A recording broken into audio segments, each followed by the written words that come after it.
Hello, this is Chris Jansen. Welcome to the End Evil podcast.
Welcome, friends. Welcome to the End Evil podcast, where evil is the destruction of freedom.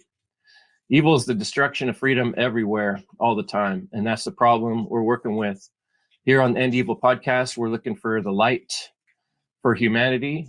We're trying to set a legacy for the future of understanding and recognizing natural law, studying and teaching the principles that this whole reality we're experiencing in rides on, and everything hinges on those principles. Today I have a special guest I'm looking forward to sharing with you guys. I got with me Konrad Rogoz, and Konrad did a presentation at the Freedom Under Natural Law 4 conference that really impressed me, called The Sonic Divorce, Man's Estrangement from Nature. And we were just starting to chat a little bit about the flows of nature and the sounds. Konrad's coming to us from Chicago, and we were talking about the difference between the city and nature. And then I was like, hey, let's just record. So yeah, welcome, Konrad. Thanks for joining me today. Thank you for having me and for having the platform to have me. And first of all, I wanted to thank you and congratulate you for the conference. Great conference, then the presentation, and then having this podcast to talk about it. So it's the triple crown over here. So I'm very happy to be able to talk. And yeah, like you said, we just we just say hi to each other, and all of a sudden we were doing material, which is how it should be. That's the whole thing about flow. This is the thing we get separated from. So it's nice to just go right into it, because that's the whole thing about natural laws. You got to live it. Yeah, it's not just, you don't turn it on and off. This is it, right? Yeah. What's how do you pronounce your last name properly? Rogoz? I say Rogoz. In the original Polish way, it would be Rogoz. So, but it's it almost has a Russian sound. Yeah, right. It's I'm Polish, so it's that Eastern. It's Konrad's a Germanic name, but also, of course, the Eastern influence. It's adjustable, like us, craftsmen have to be, like the adjustable wrench. Yeah. However, to fit the occasion. Right on. Cool. Yeah, talk about turning it off. When we were talking about that thing with nature, it was taking me back to these experiences I had with my kids. I had 2 daughters, still do. They're awesome daughters. I love them. And but a lot of times I got to play Mr. Mom when they were young girls, right? One thing I would do is take them out to nature. We had a couple hikes we'd go to. One of them called the waterfall hike. And I had the luxury, being in Northern California, of living pretty close to the beach. And so the beach was one of my favorites. And I used to have this thing I called the switch. And like, you could have the girls around the house in the morning, you know, I'm trying to make coffee or whatever, breakfast, and they're like, you know, like little problems are happening. Someone's crying, someone's complaining. Things aren't quite going smooth. But by the time I get everybody packed in the car and we get out to the beach, it's not, even on the way, usually wouldn't be that great. There'd be some complaining, some whining, I don't want to go, that type of thing. But as soon as the doors open and we're out on the beach, it's like the switch would just engage. And all of a sudden, like, one of my daughters has a stick in her hand and she's off in fun imagination, la la land. All those things she was worried about and complaining about on the way and at the house are just gone for like hours, right? And we're all just playing on the beach, having fun. We hit the switch. And to me, that switch is literally like turning on nature's flows and turning off society's cultural slave mentality bullshit that keeps us all pinned in this network of frustration all the time. So I thought that'd be a good introductory little story to give you an opportunity to talk on nature's flows. It is, and I don't know if you intended to do it, but this stick there, it made me think of a wand, and that's the imagery you were bringing up for me, and right, the first card of the tarot, and it is magic to turn that on, and it's not just nature that's magical, it's the person, the individual is magical, and like electrical wiring, there has to be a connection to be able to flip that switch on. I also think about the water, like what is it that's so special about the beach? And this is, you know, the motif of the beach was actually very much in my mind when I'm thinking about the presentation, because I have one of these experiences, these times where it's related very much to the beach and kind of that water. Really, I even did a couple songs about that concept of reflections and the solar and the lunar, then the interplay of the water with that kind of fire spirit. You know, it's almost like I want to talk about everything at once when you say that, but it's present everywhere in all aspects of life, right? I think about nature's flow, and you can absolutely feel it when you're with the family, when you're at the beach. But not only that, I mean, even pounding away with the jackhammer, it's in every corner. The reason we get separated from it is because it's this detachment worldview. We get so detached, right? Either stuck in our repetition, our rhythms, or approaching people like they're a million miles away from us, and we don't think of them as our family. We just think of them as strangers, right? And this is kind of what was behind the sonic divorce. I'm thinking of this separation, this taking away of the medium, the thing that connects us. And then there is no sound without the medium for the sound to travel through it. Yeah, I like that.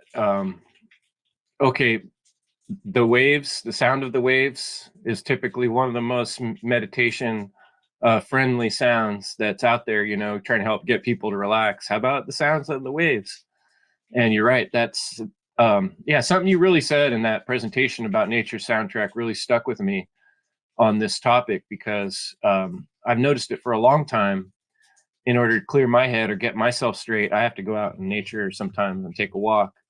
My Funnel 3 presentation, was it Funnel 3, where I climbed Castle Crags, one of my favorite hikes. You get up on top of these rocks and you got 8,000 foot drops, you know, and there's nothing like clearing your head but standing up there and just looking at the mountainsides and the beauty, and it just strikes a chord right deep within me. And this thing of music and sound that you bring up, and the correlation between our relationship with each other and the planet, it's like right now it's not very harmonious. There's a lot of cacophony, a lot of static. For me, like I love telling stories. I guess the warriors were the ones that tell me, like, Chris, you're the old guy that tells stories. And so I realize it does come naturally to use stories as metaphors. And when I was young, rather than going off to college at 18, I joined a volunteer service, and I wound up working out in the Western Pennsylvania, where I was just surrounded by farms and not a lot of people. There'd be a few people at the staff, and they'd leave at the end of the day, and it would just be crickets and cows and quiet and dark, too dark I'd never seen before. And when I came back to East San Jose, where I grew up, and spent my first night, I was just blown away by the sounds. The soundtrack is like police sirens, gunshots, people, cars, just constantly wah, wah, wah, beep, beep, noises all night long. A cacophony of not even happy sounding. That was one of the first time I made a connection in my head that the sirens sound like babies crying. It sounds like hundreds of babies crying. And then compare that to where I was in Western Pennsylvania, where the soundtrack is nature's meditation beauty, And you look at thousands, millions of people living packed in these cities, going to bed every night to that soundtrack of cacophony, of disruption. No wonder people are having trouble getting along. That's just one thing, So, yeah. How's it sound on where you're at in Chicago? Pretty loud, right? I was going to say, it sounds like Chicago over there. It's so much for the Pacific, right? San Jose, but absolutely. I think about driving in traffic is just about the most frustrating thing, and that's not just the sound of it, but you think about the sound of the honks, the sirens, the honks, these things that they're intended to sound unpleasant, like an alarm or something.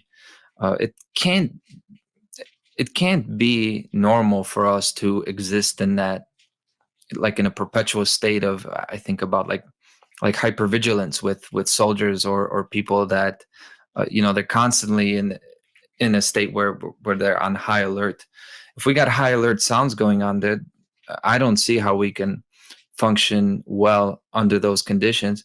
But also, as we talk about sound, when you mentioned Western Pennsylvania, I actually thought about the sites, because when I went through there 2 years ago to Mark Passio's presentation and over there in Exton, it was the colors that blew me away. Those hills, and it was, this is around the fall, right? October. So that completely blew me away. So, we can focus in on the sound, but it's all five of the senses that we're separated from, a lot of us, being in the urban jungle or whatever kind of high stress environments. It's not just the sounds, right? Oh no, absolutely. In fact, where I should record, I've been meaning to film this. Not every day, but most days when I go to work, I drive across Shasta Lake, and Shasta Lake is like right under the shadow of Mount Shasta, which is this amazingly beautiful mountain with big white cap on it, and mountains all around with green trees everywhere in the winter. And I get these views that, to me, they're almost like orgasmic. It's hard to describe. Like, I have a similar feeling that I do looking at a beautiful female that I do looking at the contour of the mountains and the trees. And I get this kind of rush through me when I see it. And it's like, whew, I'm so glad I get to see this every day. For many years of my life, like growing up in the Bay Area, got an hour of solid traffic on freeways, looking at the backs of other cars and the freeway walls, and so just living somewhere where you can experience the visual beauty of nature is a huge addition to my life and my general well-being. So you're right. All these things are triggering us state of mind, Yeah, you're speaking my language, Chris. I absolutely know where you're coming from. And that's why I stress relationships in what I talk about, because it's, for long periods throughout my life, I was detached from nature. I was detached from the beauty all around me. And now in the last few years, it's just overwhelming. All the time, I just think about the bounty, the beauty of nature. And, gratitude is a word that was coming to mind a lot when I was, watching the Funnel 4 conference. It's just I was just so thankful for being around these people and being in this world and having the opportunities to express this way, and other people are expressing with me. So it's this, it is connection again. So the beauty is almost overwhelming. And even I get this every time I look at the skyline in Chicago when I drive to the city. It takes my breath away every time, even though that's man-made stuff. So I guess I just kind of throw that in there, not to switch topics, but just kind of we have to remember that the beauty is not just outside from us. Yeah, nature is beautiful. It is like the curves of a woman, and then like this is what gives us that feeling. But then we're also the beauty is also within us. Like nature needs us, not just the man, but the individual, to interplay with it, to use it and mold it, like change it with our hands and create something that would not have happened without us. Like we come from nature too.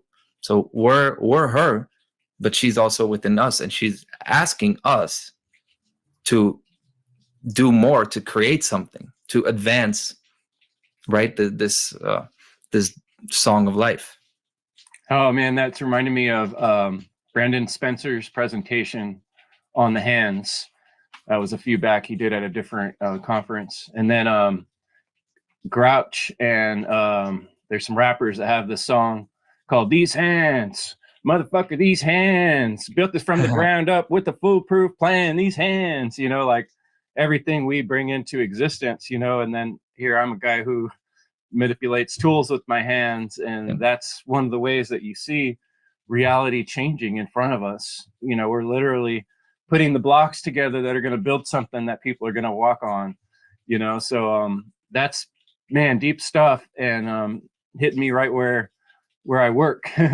But I'm curious in terms of understanding how things work. Like, it already blows me away how much knowledge you have. I was just looking over your website, truthandlaw.com. People check that out when you get a chance. Konrad's done an amazing job. It's a beautiful website, and he's got quite a bit of work on there, videos, a whole progression of thought. How did this happen for you, Konrad? Like, you kind of referred to a time in your life when you didn't maybe get this stuff. One of my favorite things to understand about people is, how did that transition happen? How did you wake up, basically? Thank you for that. And it always catches me off guard, the question, like, oh man, now I got to talk about how this all happened, because it's not even logical. It's not even that nice of a progression, because kind of the biggest charge against me, like the worst thing about it all, is that I've known some of this stuff for a while. Of course, I didn't come across natural law really per se until 2019, 2020. But I even think back to around 2016, I was messing around with numerology and gematria, and already, I was awake to kind of the deception in the world. I was, when I first kind of had my awakening moment, it wasn't really that. It was but it was around 2009, 2010 that I'm listening to some of these researchers, when I'm first coming across like David Icke, and at that time a lot of that through Alex Jones and Jordan Maxwell. So imagine me being like 14, and this is the stuff I listened to, because I was always rebellious. But this is the thing, I was not ready within myself. So I continued to be rebellious, but in a very self-destructive way. There was a lot of emotional work, just a lot that I went through, and it basically manifested through addiction. I wanted to be that. This is the thing. Like, I always wanted to be a heroic man, right? This is always the thing. But I went into that left-hand path of that. So I was a drug dealer. I was partying all the time. I was intelligent, but I didn't put the work in to kind of back that up and really grow. So I was smart enough to say, forget school and all that, but not smart enough not to really destroy myself. And I saw an opposition between myself and the world. Like, I'm not meant to be here. So I kind of was in this kind of haze, this kind of lone wolf, dark expression, trying to find my masculinity and kind of find my purpose. so I had to come around. I got sober. I stopped destroying myself. So it was really like an all or nothing decision. That's the way I saw it. And I had three big car accidents in 2 years, one in 2019 and two in 2020. And I kind of had this moment of choice, like what on earth is happening? You have the critical moment of choice. It's like I had that. And I literally chose between life and death. Uh, it sounds, if we went into the details, it sounds like a pretty crazy story, but it really is. I haven't changed much. I'm still the same person. I just make different decisions. I'm still extreme. I'm still wild. It's just I'm wild in pursuing the good now. Uh, I'm still a thrill seeker. I'm still a pleasure chaser. It's just I chase long-term fulfillment, like real lasting pleasure. This is what we all want. So uh, what can I say? I'm a crackhead for truth, you know? Yeah, like I really something about the way you vibrate and put out your word. Like when I saw the conference, I'm like, man, I feel like Konrad and I were like friends in another lifetime or something. We're very like a lot of similarities in our personality. I've always kind of felt like the wild one in the group. Like everybody's talking about something and I'm like, let's do it. And I'll go climb across the log or whatever, you know, like, or someone will say, Chris, why are you always pushing the line? You know, I'm like, I don't know. I just do that. And it's funny to hear. I like the way you say active rebellion in your work. And like rebellion's a good thing in a world that's gone awry. And I think a lot of young people are going through what you're describing of feeling detached, feeling like they don't belong. I've heard so many young people say, I hate people. I don't like people. Even older people, like, you know, in our movement that say that same thing. And I understand why people say that, because most of the people out there are kind of like just glomming on to an evil plan that's not good at all. And any of us that have the instinct deep inside saying, whoa, you know, this doesn't seem right. I don't see myself as identifying with that type of stuff, you know. And it explains to me a lot like why there's so many homeless people, people that get rejected out of society. Yeah, there's laziness, yeah, there's drug use, but there's generally a large group of people that are just kind of feeling this, I don't belong with this crap. And so they go the other direction, not knowing why, not doing it with purpose, but just sort of falling into these uh cesspools that this evil society offers. So man, I kind of like 2010, 2011 is when I really date back to me, my Matrix awakening. And I also, like you're saying, I feel like I didn't change that much in a lot of ways, but there was this drastic kind of like, oh, shoot, realization. Then what do we do with it? You know? So I guess the next question I'd like to ask you is, how about your dealings with other people, friends, family, people close to you from the time you're describing, like 2010, that time in your life, that era when you kind of made the shift? How did relationships change, and how have you dealt with people that don't understand what the heck you're talking about or don't want to hear it, and trying to deal with the relationship aspect of that change that's happening within yourself? Uh, so it's going. I guess it's a two-part answer to that, because a lot of the relationships that I had while, say, I was in my early 20s and teens, those relationships are all done because they weren't based on any shared values, really. We were just doing the same thing. So a lot of the people I knew at school, I don't have a relationship with them. So there really was like a flipping the switch of sorts.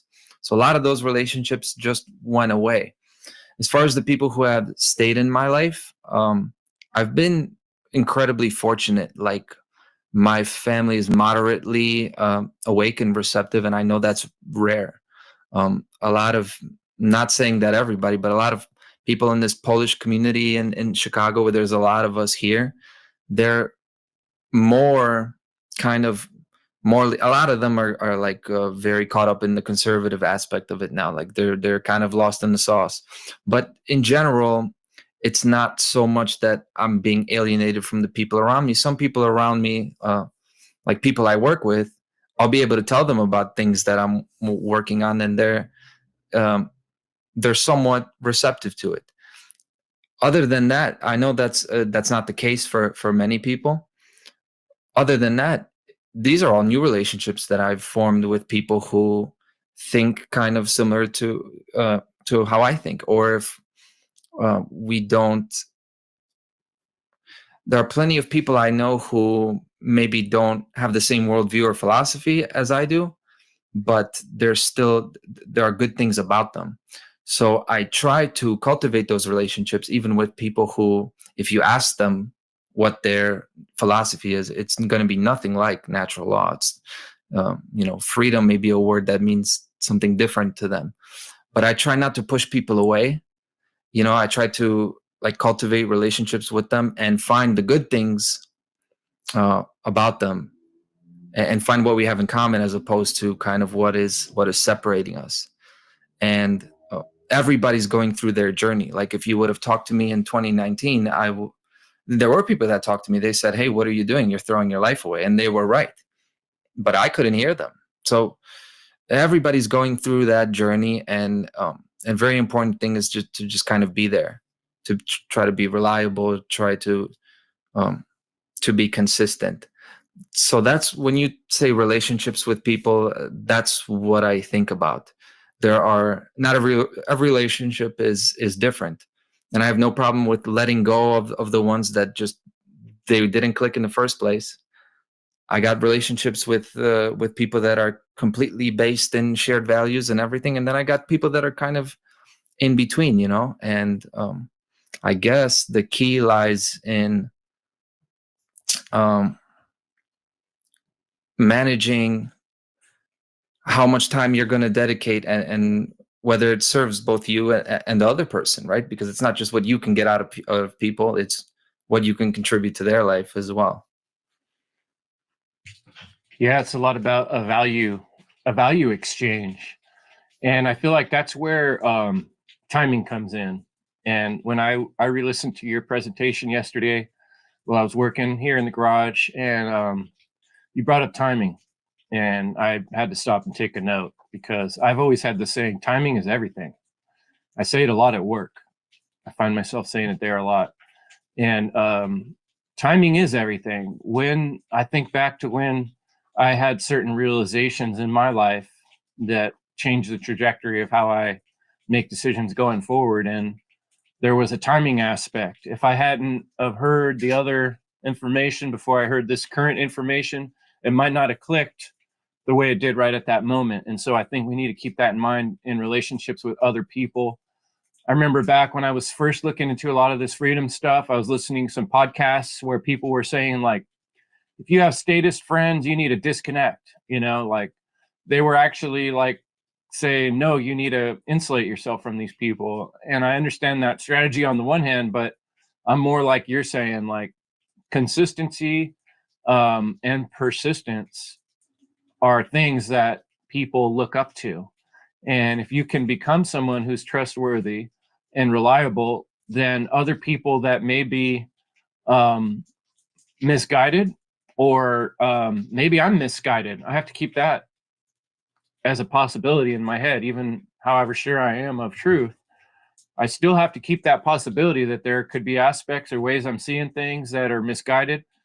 Otherwise, how can I expect someone else to really fully listen to me if I don't have that openness to change a little bit, to adjust to what they're saying? And I noticed you really caught on to that adjustable wrench concept I brought up. So I know I have a tendency when I ask questions or when I interview someone to like bring up a whole bunch of stuff and then throw it at them, and they're like, I've got like 20 answers in my head.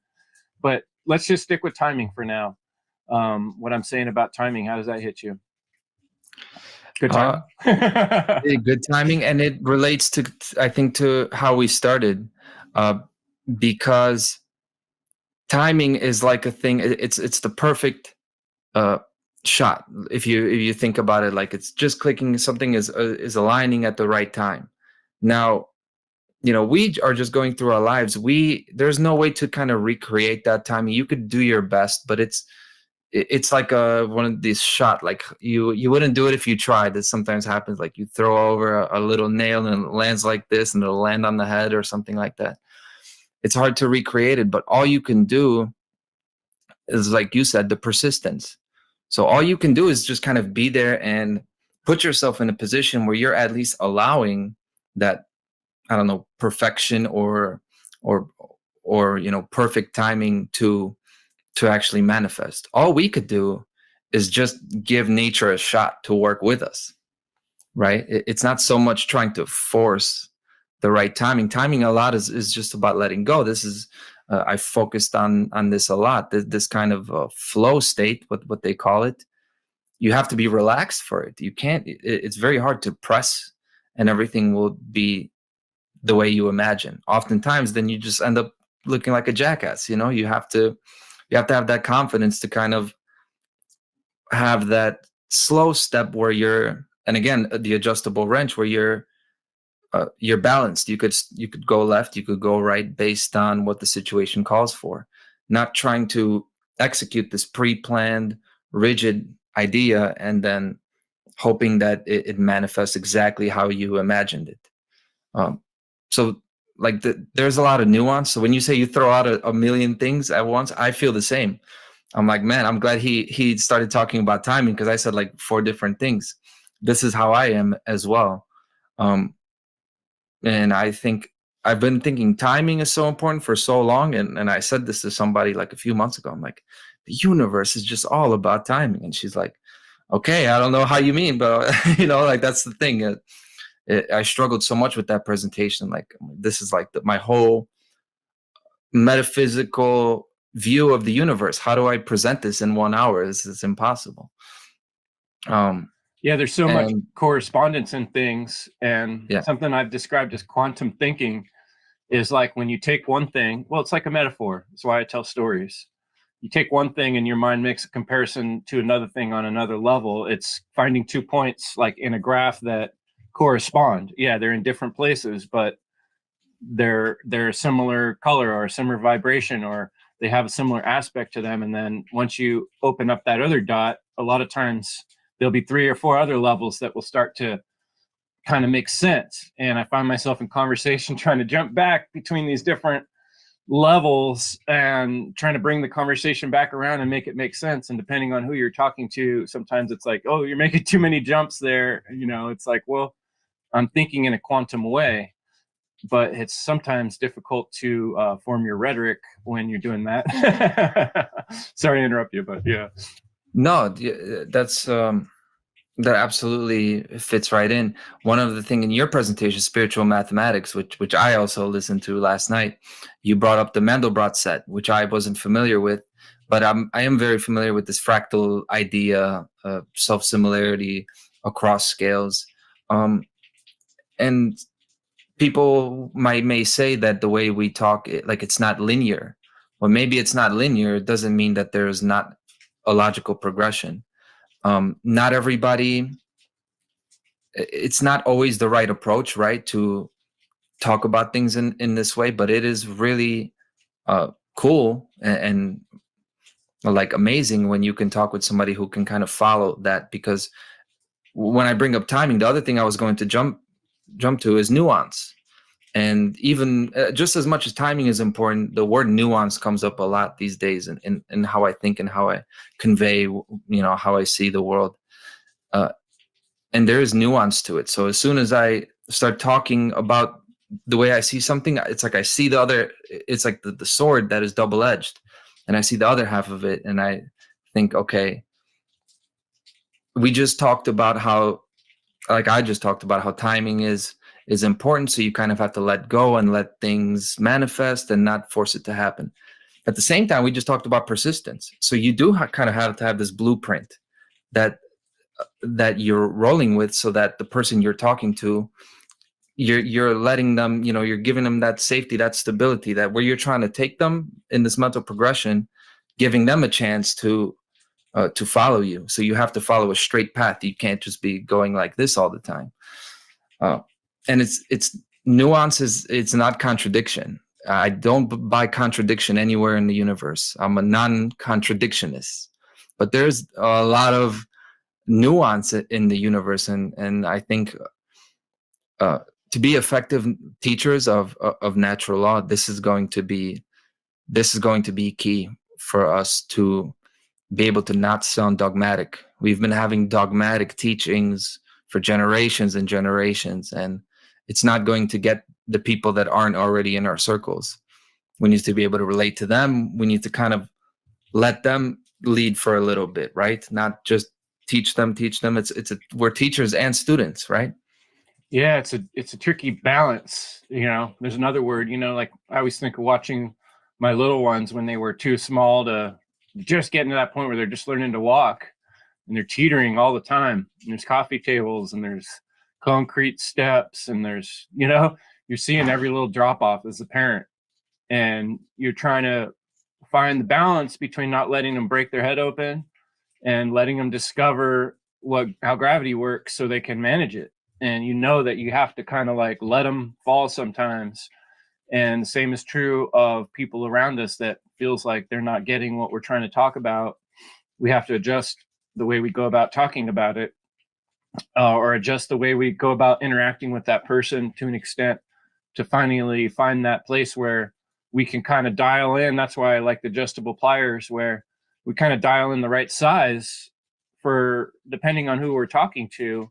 One size fits all doesn't work. That's the problem with collectivism. They're trying to make rules and say everybody's going to follow these rules. And it's like, well, if you're living in the desert, you're going to do completely different things if you're living in the snow, and so how are we going to follow the same rules when you're slipping in the snow and you're sweating in the sun? They're going to be two different situations, and we can't expect a one size fits all rule to work, which is why man's laws, are silly on their face, because they don't allow for nuance and context of every individual situation that is, between us and God. And that's a lot there, right? The protocol has to change, right? Like our protocols cannot be one size fits all. Now, of course, natural law is universal, but that's why for this conversation, it's almost better not to say natural law. We're talking about natural principles. Principles are universal, but the actual rule set is going to change. The set of behaviors is going to change based on the circumstance.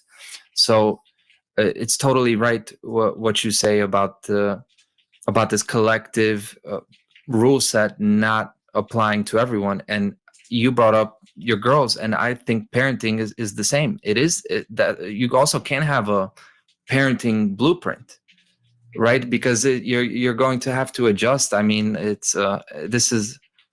I think kids come out different. Like one personality is so different from another. You cannot try the same parenting on one kid as you do the other. It's not going to work the same. And I think that's why parenting is like the ultimate test. It's like the ultimate. It's the most. I'm not a parent, but I can see that this is like your lesson. It teaches you so much, because that's the thing. You're going crazy in your head trying to protect them from the dangers of what can happen in the world. It can go wrong, but at the same time, you have to let them go through it and see the results. And then talk about the switch. I remember when my first daughter was born, there was a different switch that went off in my head when I realized, like, oh, this is forever. This is a forever thing. Even if she dies or I die, I'm always going to be her dad. No matter whatever happens, the rest of my life, the rest of her life, I'm responsible for this being. And it's the first time in your life when you're not the most important thing in your life at all. And you do kind of have to take that place in terms of survival and living, but part of your mind knows that you'd give it all away in a minute to help this little thing survive and surpass, because it's your new model, and it needs to make it. And it's a weird thing it does to the brain of recognizing sacrifice and recognizing importance of, like, yeah, I'm super important, I'm the center of me, but this little thing I made might become more important at any moment. It's almost like it's even if we were existing under the worst possible conditions and didn't even speak the same language, had nothing in common, under total tyranny, just that switch you talk about, being a parent, that would teach us the lesson of these universal principles. It does flip that switch. I think, I think a lot of the reason young men, like me, like I was, go through these issues is because, a lot of us need to be fathers at that time, and then that switch goes off, and then you say, oh man, I need to get my life together, right? Like I know a lot of guys that happened to them, and it turned them around. I think I actually just got a text from a carpenter I worked with when he was like he was my apprentice, and he just had a child. And I've seen this multiple times, a guy who's kind of like you were describing, partying, living that kind of wild lifestyle. All of a sudden their girl's like, I'm pregnant. And then they're like, oh shoot, I got to clean up. I got to get a job. I got to start making some money. And then I've seen it over and over. And this guy now, years later, he's doing pretty good in his career. And he sent me a message of, I remember when I first worked for you. Thanks. Awesome. So that's pretty cool.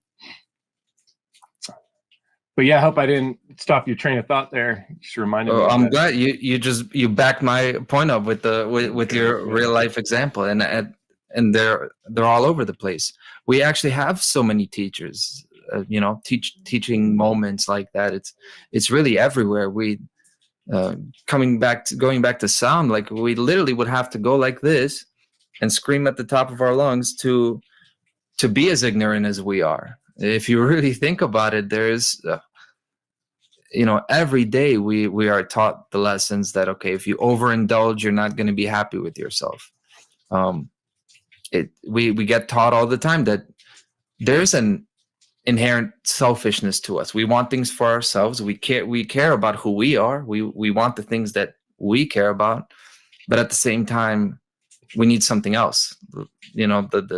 What we learn about sacrificing for something that you totally love, you would do anything. You would give it all up. Well, there you go. That's the lesson again. We have to be able to, as much as we love everything, that's around us, nature and all of its beauty, we're ready to give it all up for principles, the principles that make the beauty possible in the first place. Absolutely. So combining kind of like things we've been talking about, like timing, sacrifice, and nuance. One way I see this affecting us being content creators and talking to people about specifically truth, freedom, natural law. One thing we run into is this term anarchy, right? Where we keep finding people in our community or at the fringes trying to reestablish this word anarchy and say, oh, it doesn't mean chaos. It doesn't mean throwing grenades into crowds. It means no rulers, right? And I've seen over and over people kind of saying like, I'm an anarchist. And I was just talking with some of my close friends recently about this.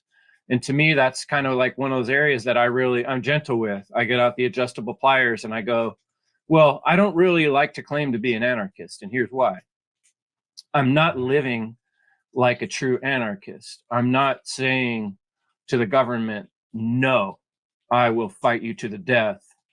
I'm not ready to fight every policeman that tries to pull me over. I'm not ready to stop paying my registration. Sorry, guys, I'm just not there. And part of my realization is that we are actively in a system of slavery. And in order to get out of that system, it's going to require some teamwork and some better understanding of principles. And so in terms of timing, where I feel like we're at in the progression of humanity is we're not ready to be anarchists. We're ready to understand abolition. And so I call myself an abolitionist. I don't believe in slavery is a good way to live. I know it's not a good way to live. It doesn't matter what I believe. I know slavery is bad for us. I know that it's going to end at a certain point, like the book points out, the end of all evil. Slavery won't last. Nature won't allow it forever. And so it's a condition, a sucky condition that we're in right now that we kind of have to suffer through until more people come to this realization. So I really put the onus on the listener that if we want to make that transition, if we want to work in that direction, we have to have the philosophy of an anarchist, right? But that doesn't mean that I want you to get out your guns and start shooting authoritarians, because that's not going to be the action that's going to get us there. In fact, that's probably going to put us back. It's going to make us look bad, and it's not going to really get us there, in my personal opinion. And so I think in terms of timing, it's important for us to understand where we're at in this progression of trying to make the change in the world.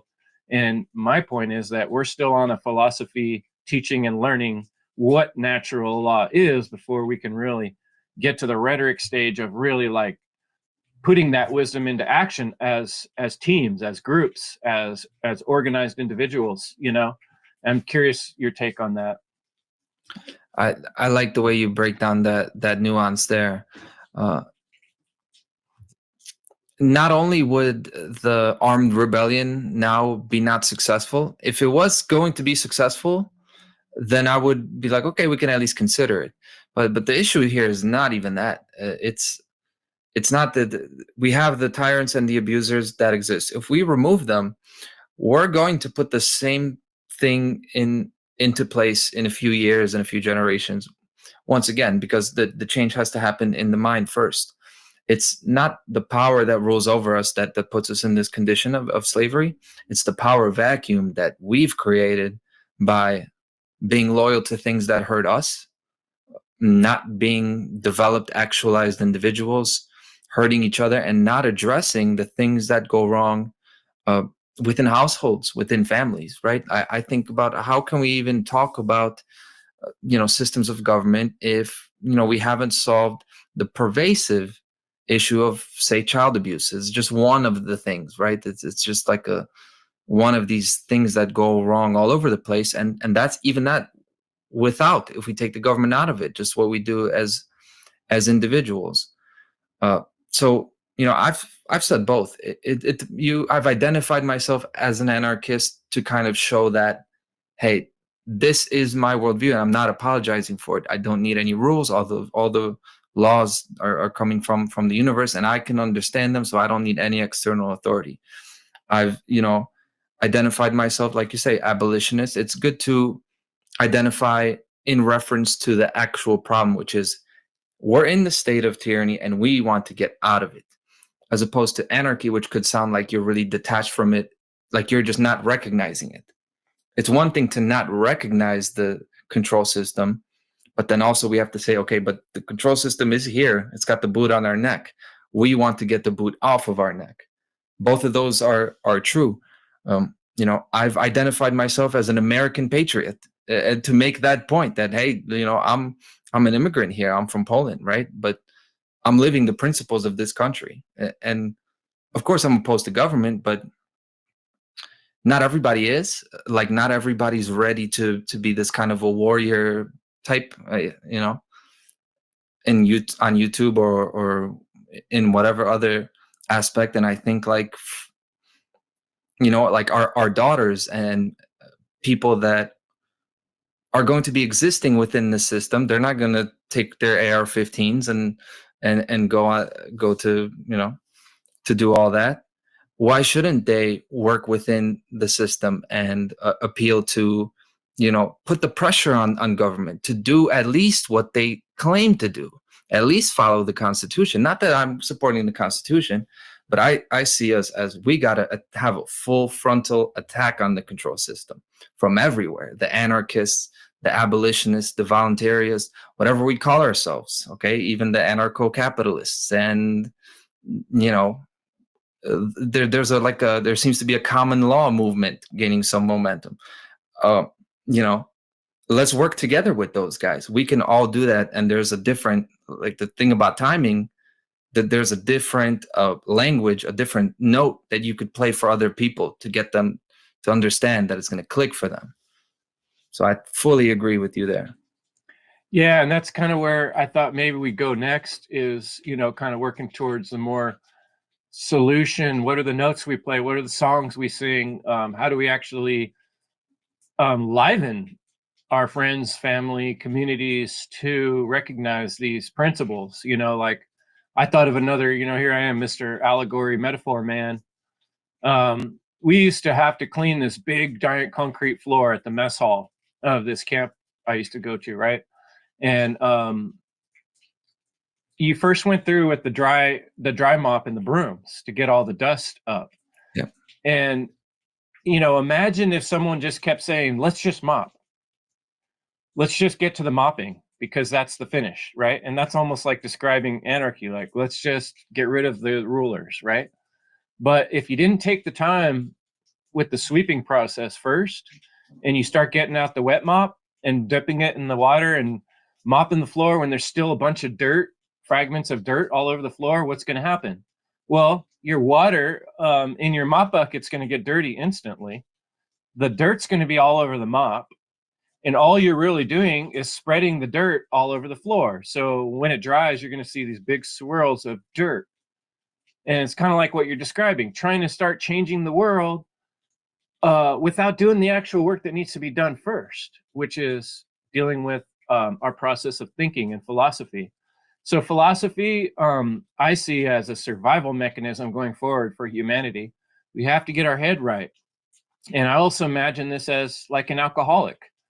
You can, if you just keep blundering forward while drinking a fifth of tequila every night, you're not going to build a beautiful tapestry of whatever you're trying to build. You have to actually make that realization, like, okay, I got to stop drinking the tequila, a fifth of tequila every night. The alcoholic has to admit the problem. And so as a people who have been addicted to this collectivist, Satanist, me first kind of way of living for at least a few generations, who knows how much longer, but the modern technological version is at least 2 generations back. It's this me first mentality. It's collectivist decision-making processes that we're going to all decide together through a vote, and we're going to steal each other's money in all these organized, supposedly organized ways, and that's going to make it all happen.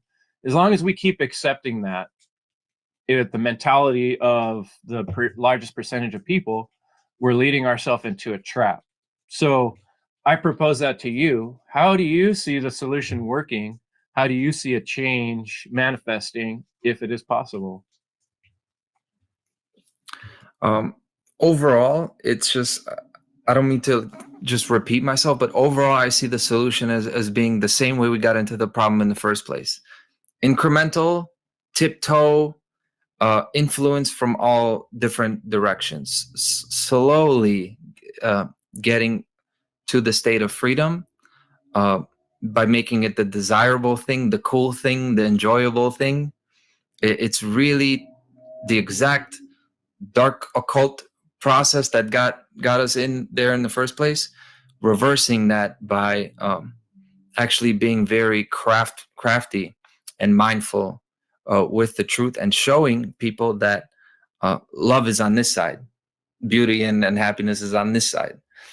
That's kind of like a general that's the big picture answer for me, right? As far as like a real closer practical solution, I think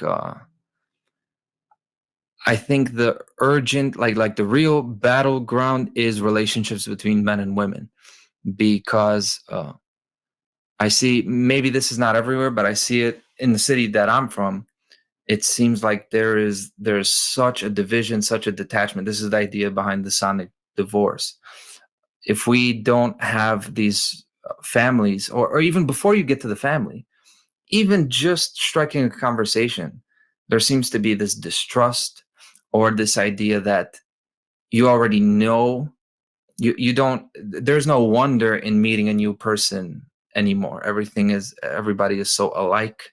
It's the same looking cars, the same looking, the streaming services with the same looking movies, the songs sounding the same. So for me, I stress relationships and that communication between people. And kind of to incorporate what I was saying before that as the big picture solution, I think we have to make it enjoyable. It's not just painstaking work. We're not going to get to freedom if it's just hard labor. It has to be rewarding too. It has to be enjoyable, and it is. It is. It's just we have to convey that message that, it's not just a fight. It's not just constant war and then we'll be free. That doesn't resonate with people. People have a Is that war. what your track Hard Labor is kind of about? I haven't like closely listened to the lyrics, but it just made the connection right now. Yeah. So, well, Hard Labor was actually this idea of hard labor, right? But actually, the feeling that I had when I was making the song is quite the opposite. The hard labor is actually a play on words, like a baby kicking. The labor as in going into labor, for the woman giving birth to a child. So it's more so me actually enjoying this thing. You may call it hard labor, but I'm actually just having fun. So again, this is the other side of that, to actually have fun with it. Well, and that's one and that was, way, to do it. Come to think of it, like a lot of times my work has been like construction. Like a lot of times it's a wet, rainy day. It's cold out and my hand hurts from something that happened yesterday and my freaking cord keeps shorting out. But you have to, in those moments, find a way to like, okay, I'm going to make this fun. And you start joking with the other guys, like swearing about the stupid chord or making up a dumb song to get you through the day. With the fucking broken chord, I did it anyway, and all of a sudden you cheer up, you sing through it, you march through it, and that's what soldiers have done through time. They sing and they march through the pain and the struggle, and that is the hero's journey. And sorry to interrupt you, but it's the best. That's exactly it. And it's so much. It's you'll just start hum to yourself and say these ridiculous things. Sometimes I'll be working by myself and I think, man, if the homeowner decided to come by, they're gonna say, well, this guy must have lost his mind. Who's building my house? But that's what it is, that connection is always there. We just the same kind of work. A lot of times, I love, like, I had a day a couple years ago where it was like 100+ degrees and we're digging a trench, but we could only do it by hand. And it was just like super hot. And I was like, brutal. All right, let's have some fun. So I take my shirt off and just, and then again, I felt this like gratitude for the earth because it is so damn hard. I think of this as like like a woman, like, she's not making it easy for me, but god damn it, like I'm gonna, I could do this. I'm not gonna give up, and it is a magical thing, and you can make it enjoyable. The same kind of hard work, you could make it last forever in your mind, or you could put your mind into a state where you're actually engaged in what you're doing, like you're actually there enjoying it. And you can't enjoy everything you're doing, down to the way, you put the square, you make the mark, you measure it, you cut, you can have your own rhythm, you could make that fun. Or if it feels like you have somebody breathing down your neck, then it's going to be miserable. This is why a lot of guys, we don't like to work with the owner watching us or the boss watching us, and then it seems like everything is hard to do. This is the concept of timing. But we can get ourselves into a place where, well, good, let them watch. I'm going to show them how it's done. This is the thing. That subtle transition too, I've really seen in my life, like for most of the years of my life, like it's school where they're telling you, here's what you have to do. Here's what you have to do. And I was always, like you were saying, I was always naturally rebellious. I didn't want to do it just because someone's telling me to do it. And sometimes I even like the project, but I'm slightly irritated that I have to do it. And the same has been true with work all these years, having to work for somebody, and then kind of getting that point in my life where I'm realizing, like, okay, if I want to go more in the anarchistic direction, I'm going to have to take responsibility for more aspects of my life. And so in the last, 5-6 years of my life, I've taken my work to where I'm in charge of my day.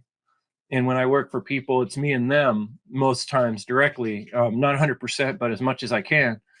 And I'd say that adds a huge joy to my life. Like today, I just wake up when I feel like it most times. And no one's going to snap the whip. You know what I mean? It's only me that's like, shit, I should have worked more last week. Yeah. And I think that, so there is a merging of this philosophy and then living it in real life. But it really takes hard work. Like I had to work 2 jobs or 3 jobs for a while to get to that point where I could have that certain amount of freedom. And even there, I'm not doing that great financially always, but I'm happy because I'm doing my podcast. I'm doing interviews with people like you, and I get to make decisions in my life. Anytime where we have to make decisions and there's some coercive force, our heart's not going to be in it the same. It's just how we are as beings. So. And you don't just do that. You made a epic conference that inspired now Natural Law Music Festival, which is I wanted you to talk about that. What's going on with that? You and Gary and Jerry, is it Jerry? Jerry, yeah, Jerry? And a few other people that we've got helping out. John behind the scenes, Derek is in, and I expect that circle to grow as we get closer. But it's just snowballing momentum from the Funnel Conference, which is, it wasn't just me, but Leslie, so much so. I thought her presentation really, it embodied that everything that I said, Leslie's presentation felt like, so, and that's what it should have been. It just worked out that way. And there was a lot of music throughout, incorporated into the conference. And now we're going to have an online music festival. We're going to have, I'll be there. We're going to have live music, pre-recorded music, presentations. How do people find out or get involved with that? So right now we're actually, it's in the early to mid stages where as far as a central hub, a website, there's a Telegram group that we can link. That I'll have to get the link and send it to you. Cool. But it's going to, we're still working on it, where we're going to actually direct people. But it is going to be a multi faceted approach, where it seems like it's going to be a festival with 1,000 names.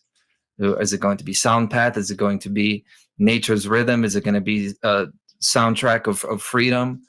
Because we've got a lot of different people coming from a lot of different backgrounds, different styles of music.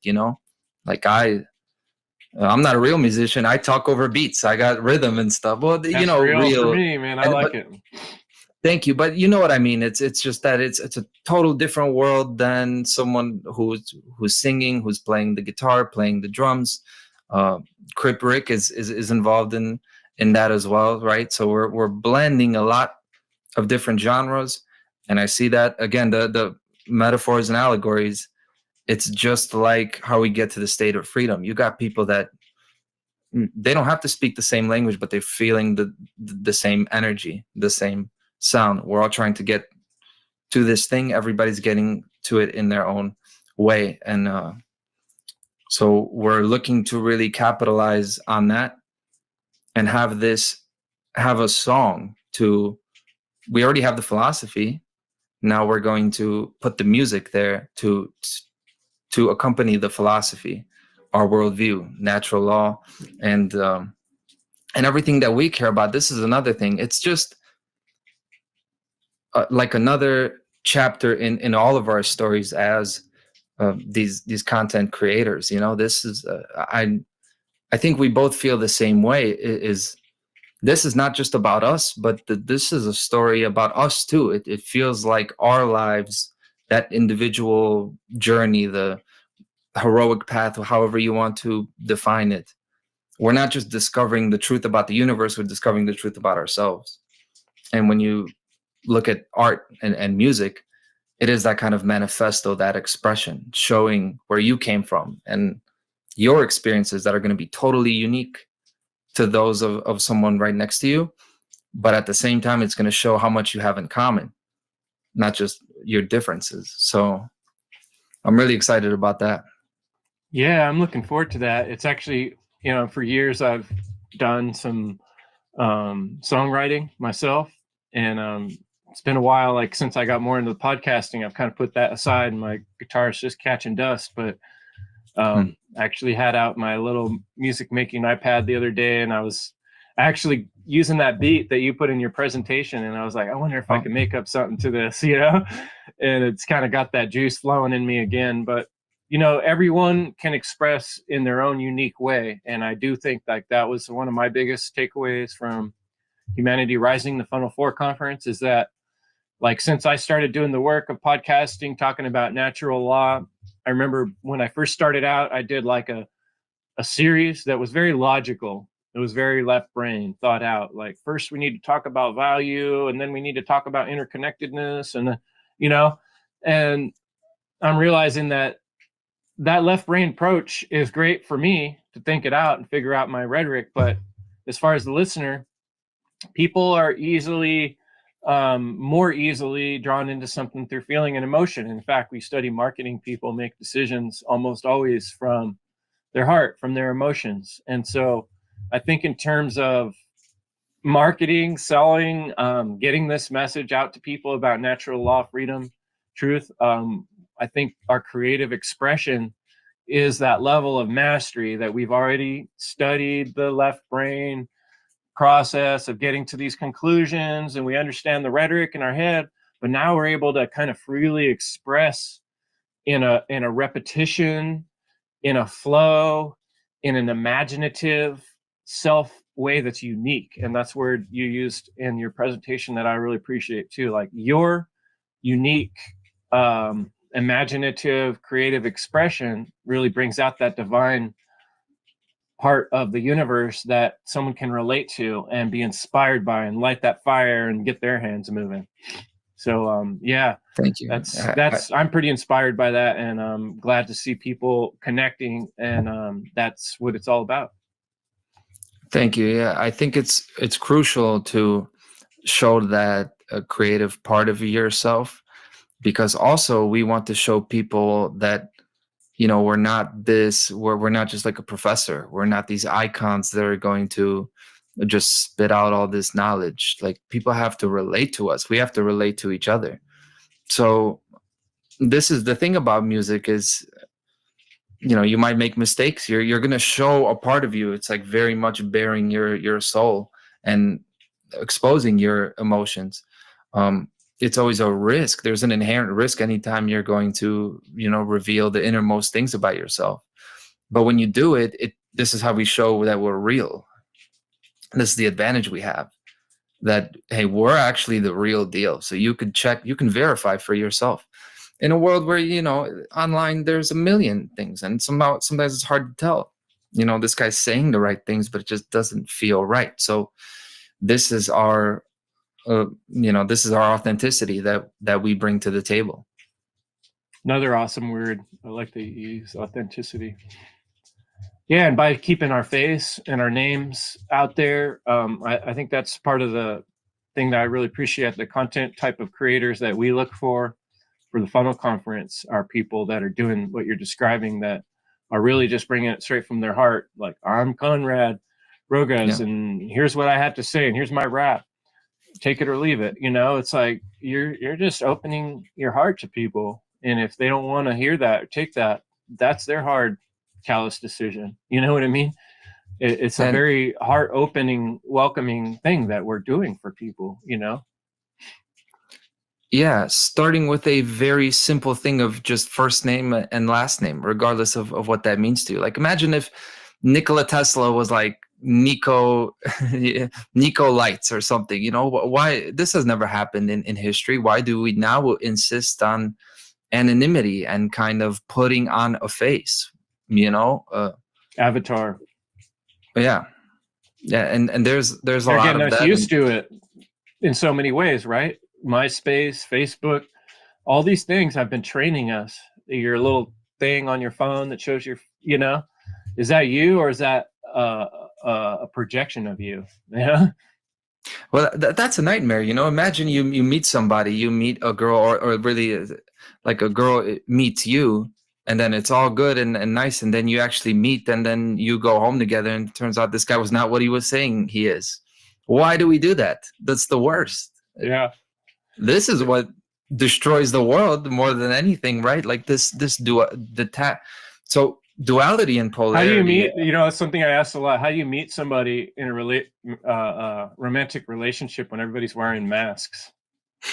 You know, you can't even see a smile, and you're supposed to date someone. Like, how's that gonna work? Yeah. The halt to humanity's progress. Yeah. Sorry to interrupt your flow there. No, that's. You know, you talk about objectifying and not being, you know, being shallow. Like, well, what's more shallow than that? You don't even see the face. You're just seeing a covering. So what are we in it for? Is it just like a a bag of flesh and bones. Like, come on, we're more than that now. Absolutely. But you know, all I was saying is that polarity and duality. I'm not saying that those are bad things, because they could be beautiful things. But detachment, disconnection, that you're going to present, you're going to put up a front to be one thing, and then on the back end you're a different thing. All that does is, I said it in a different way before, like a power vacuum. You're just creating this muddy gray area where things can go wrong. Why not just be upfront? And this is what we all like. We all say we like honesty, right? But practicing it, we don't. But I don't get why. It's like, we don't even. My problem is, like, it's not even just me first. If the world was just selfish as hell, that's one thing. It's worse than that. We're not even doing what's in our self-interest. People are doing actually things that are like, they're doing Psychopaths what first. they think should be, you know, like what they think they should want. It's not even for them selfishly. That would even be a step up from what we have. That's true. You know? It's psychopaths first right now. Yeah, Let's let them well said. go ahead, psychopaths. Go ahead and rape our children and steal our families. We'll just go ahead and let you to the front of the line and make the decisions for us. The more you've raped and killed and destroyed people, the more opportunity you have to rule over the rest of us. Yep. That's It's like, those are the values. Yeah.